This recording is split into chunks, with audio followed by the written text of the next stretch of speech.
GIK Acoustics presents how diffusion works. Diffusers are used to treat sound imperfections in rooms such as echoes, and are an excellent complement to sound absorption because they don't remove sound energy. In this video, we'll examine how diffusion works.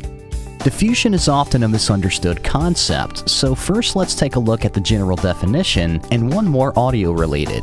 In general, the movement of a substance from an area of high concentration to an area of low concentration.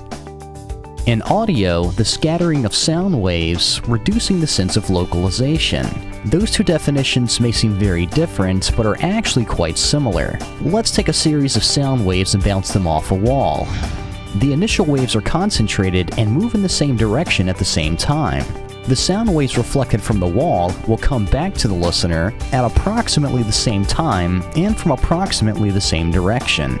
If a diffuser is placed on the wall and those same sound waves are generated, what happens?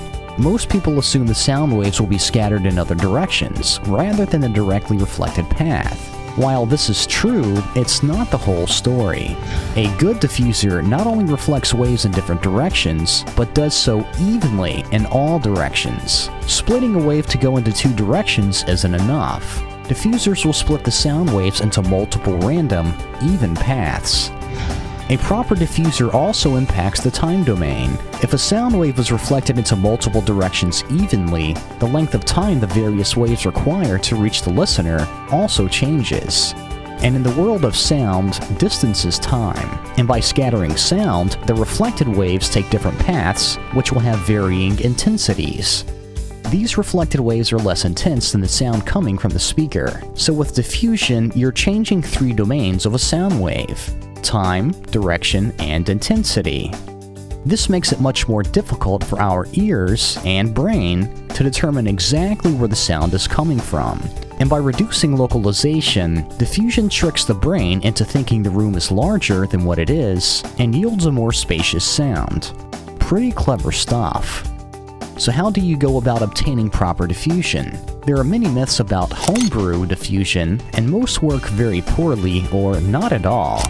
Let's take a look at one homemade remedy, a bookcase with books set at randomly varying depths. First of all, books, if anything, will be more absorptive than reflective. Second, random depths of books on a shelf don't generate even, random reflections. The width, height, spacing, and pattern of the wells of a diffuser are carefully calculated to make sure they generate a smooth and even scattering of the waves over a 180-degree angle. Third, without calculated spacing, reflected sound waves will interfere with direct sound, which can create cone filtering. In effect, you're likely to get very little of the benefit of a professional diffuser while causing more issues in the frequency response. Overall, the best way to obtain proper diffusion is not through a home remedy, but to utilize carefully calculated and professionally manufactured diffusers. We invite you to contact GIK Acoustics so we may help you with the proper product selection and placement for your space.